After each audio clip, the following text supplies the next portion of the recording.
Maqaa Abbaa, maqaa Ilmaa, maqaa Hafuura Qulqulluu, Waaqayyo tokkoon. Ameen. Sinkisaara ji'a Fulbaanaa, Fulbaana 22.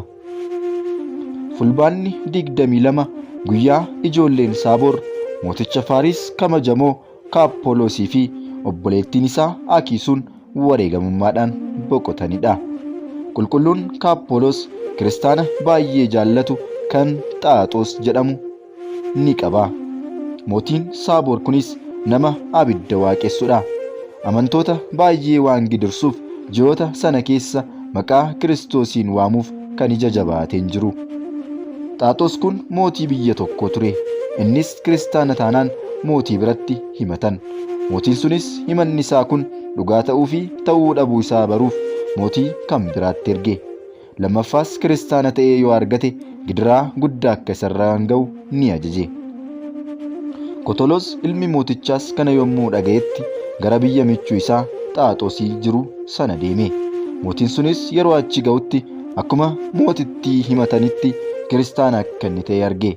Yeroo sanattis abidda bobeessanii Xaaxoosiin akka guban ajaje. Qulqulluun Xaaxoos garuu mallattoo fannootiin abidda sana irratti mallatteesse. Abiddi sunis gara duubaatti deebi'ee dhaame. Kotolos yeroo ajaa'ibaa yookiin raajii kana argetti baay'ee ajaa'ibsiifate. Yaa obboleessa koo Xaaxoos, mora yookiin falfala kana akkamitti baratte jedheen. Xaaxoosis kuni mora miti, ulfinni isaaf haa ta'uuti amantaa gooftaa keenya Iyyesuus Kiristoosiin biraatu kan raawwatame malee jedhee deebiseef. Kotolosis ani yoon Kiristoositti amane kana nan raawwadhaa jedheen. Xaaxoosis akkas jedhee deebiseef. Isatti yoo amante raajiiwwan kana caalan ni raawwatta jedheen. Yeroo kana qulqulluun Kotolos ulfinni isaaf haa ta'uuti gooftaa keenya Iyyesuus Kiristoositti amane. Yeroo sanatti laboobni isaa hamma ol ba'utti abiddicha bobeessan. Qulqulluun Kotolosis itti dhiyaatee abiddicha irratti bifa fannootiin mallatteesse. Abiddichis gara booddeetti dhundhuma 14 deebi'ee dhidhime. Kana booda mootichi kun waan mootichi Xaaxoosii fi mucaan mootii Kotoloon raawwatan barreesse mooticha abbaa Kotolooniif erge. Mootichis dhaga'ee loltoota ergee akka isa dhiyeessan taasise. Mataa qulqulluu Xaaxoos seefiidhaan muranii innis gonfoo wareegamummaa fudhate. Mucaasaa Kotoloosiin garuu gidiraa guddaadhaan gidirse. Dabalee akka inni isa gidirsuuf mootii biraadhaaf dabarsee kenne. Innis erga dhiphisee booda hidhe. Obboleettiin isaa Aksuunis akka inni gara hojii isaa jalqabaatti deebi'uu fi isa sossobuuf abbaa ishee waan ishee ergeef gara mana hidhaa dhufte. Inni garuu obboleettii isaa ni akeekkachiises ni gorses. Barumsa amantaas ishee barsiise. Yeruma sanatti dogoggora ishee irraa deebitee gooftaa keenya Iyyesuus Kiristoositti amante. Kana booda obboleessi ishee qulqulluun Kotolos gara luba tokkotti ishee erge. Innis dhoksaatti cuuphaa kiristaanummaa ishee cuuphe. Gara abbaa isheettis deebitee akkas jetteen. Yaa abbaa koo, wanti anaa fi obboleessa koo Kotolosiif ta'e kun utuu siifis ta'ee siif wayyaa. Ulfinni isaaf haa ta'uuti samii fi lafa kan uume, isaan keessa kan jiraatanis kan uume gooftaan koo Iyyesuus Kiristoos irraa kan hafe waaqni kan biraan hin jiru hoo. Dubbii kana abbaa ishee yommuu ishee irraa dhagee baay'ee aare. Amma lubbuu ishee harka Waaqayyootti kennanitti hedduu akka ishee gidirsan ajaje.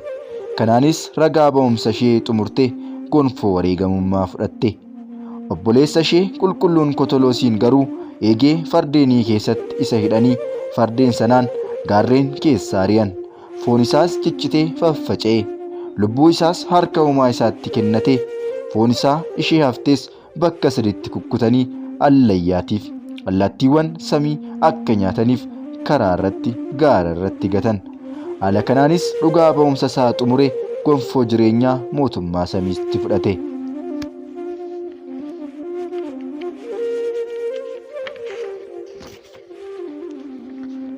Erga loltoonni kun deebi'anis foon ergamootaa akka fudhataniif Waaqayyo lubootaa fi diyaaqonoota ajaje. Isaanis halkaniin foon qulqulloota wareegamtoota akka cabbii adii ta'e argatanii fudhatanii kabaja guddaadhaan kafanan.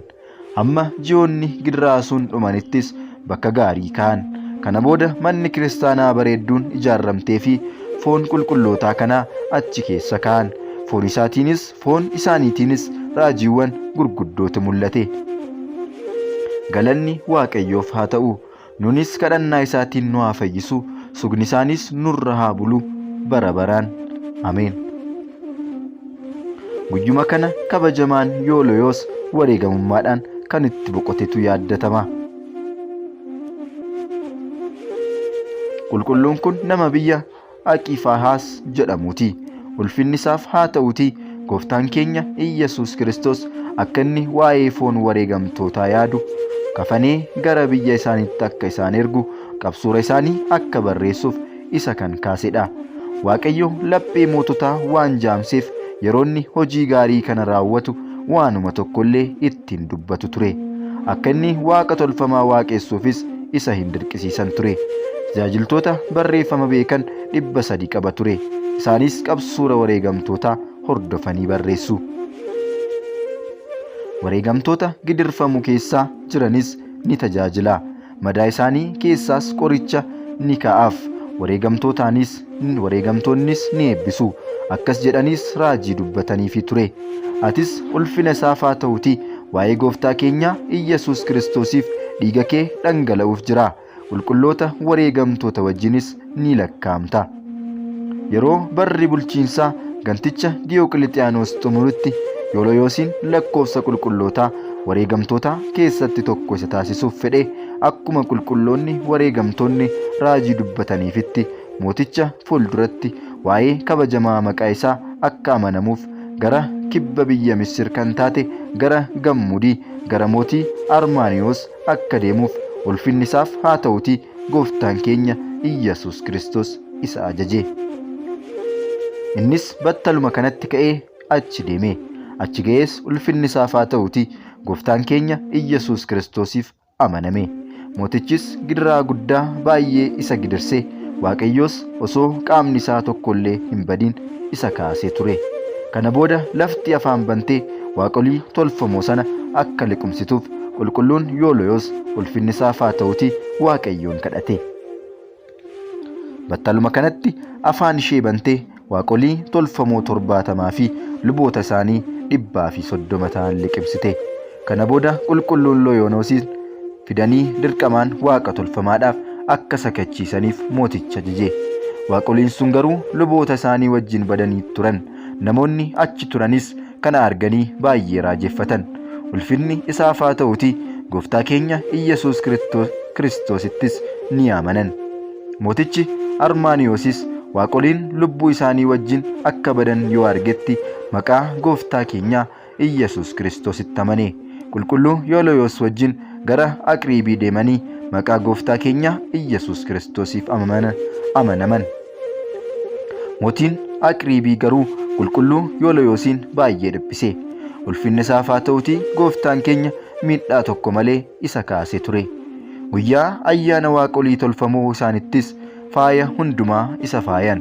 Ifootaa fi fakkiiwwan meexxiidhaanis ni faayan. Jala bultiidhaan qopheessanii mana waaqoliis cufanii gara mana isaaniitti galan.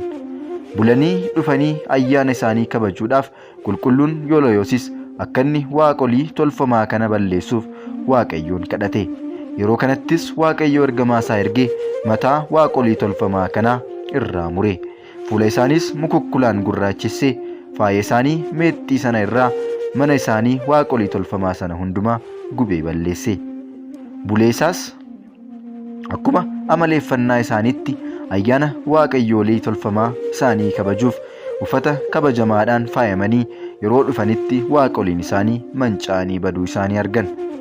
Dadhabanii waaqolii isaanii akkas jedhanii, waaqoliin keenya of fayyisuu kan hin dandeenye akkamitti nu fayyisuu danda'u jedhanii mootii biyya Aqriib wajjin abbaa ulfinaa kan ta'e gooftaa keenya Iyyasuus Kiristoositti amanan.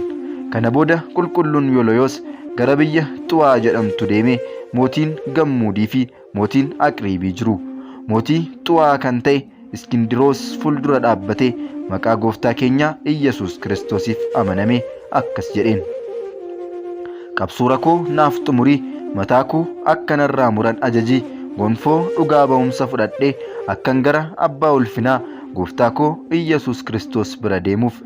Iskindiroosis ani sin gidirsu waan hamma tokkoyyuu sirraan hin ga'u jedheen.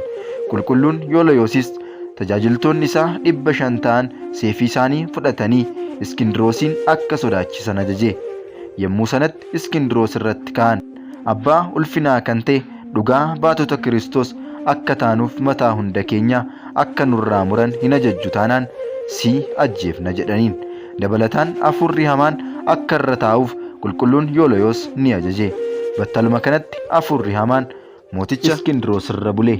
Yeroo kanattis mataa isaanii akka irraa muraniif barreeffamaan ajaje. Mataa qulqullootaa wareegamtootaa hundumaa irraa muran. Isaanis qulqulluu Yoolooyoos, ijoollee isaa Teewodiroos, obboleessa isaa kabajamaa Yooniyaas, tajaajiltoota isaa 500, mootii Gumduu fi mootii Aqriibii fi ummata baay'ee, walumaa galatti namoota 1,500dha. Guyyuma sana qulqulluu Yoolooyoosii wajjin wareegamummaadhaan kan boqotanidha. Gonfoo wareegamummaas warra mootummaa samiitti fudhatan. Foon qulqulluu Yoolooyoos kan mucaa isaa fi kan obboleessa isaa kaasanii biyya Iskindiriyaa geessan. Achi keessa jiraataa waan tureef malee inni dhaloonni isaa nama biyya Aqifaas jedhamtu ture.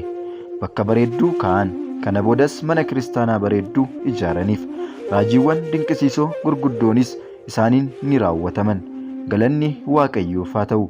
Kadhannaa wareegamtootaa hundumaatiin nu haa fayyisu. Sugni isaaniis nurra haa bulu bara baraan. Ameen. Guyyaan kun guyyaa yaadannoo wareegamaa Baalaaniidha. Sugni isaa nurra haa bulu bara baraan. Ameen.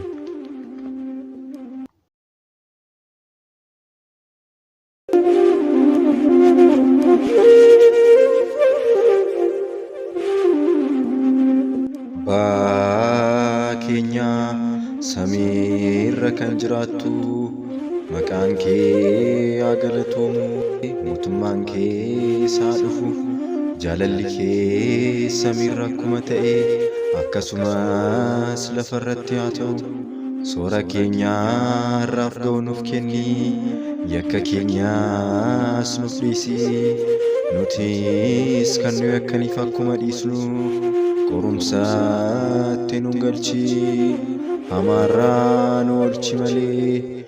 Mootummaan kan keetiyoo, humnis galannis bara baraan. Ameen. Yaa giftii keenya dubaroo Maariyaam, nagaa ergamaa Gabriel qulqulluutiin nagaa siin jenna. Yaada keetiin dubaroodha, foon keetiinis dubaroodha.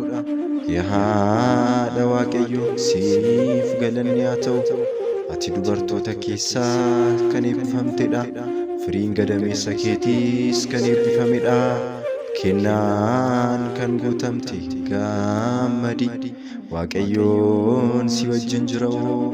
Jaallatamaa ilma kee gooftaa keenya Yesuus Kiristoos irraa araaraa fi dhiifama nuuf kadhadhu, cubbuu keenyas akka nu dhiisuuf hanga bara baraatti. Ameen. Galanni haa ta'u Abbaaf, Ilmaaf, Hafuura Qulqulluu bara baraan.